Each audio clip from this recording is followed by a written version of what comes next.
This is the latest design. It uses a Matco kit instead of the Cobalt kit. It allows the head to be much thinner, much lighter weight, much more balanced as far as the weight's concerned. It feels a whole lot better than the Cobalt. And these are actual prototypes. They're not just concept models.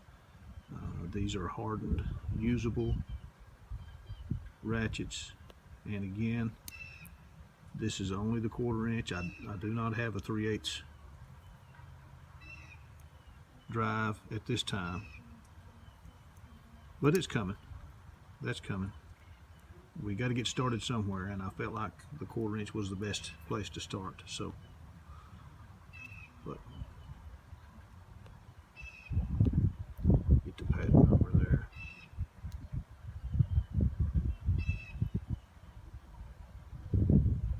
There are 18 of this particular, if I can get that to focus. Can't seem to get it to focus there. 18 of this particular one. Mark Martin has 2 of these, and I'm hoping to get these in the hands of other people who are recognizable names in the industry, and go from there. See if we can't push this into the hands of a manufacturer somewhere. Any feedback is appreciated. Thank you.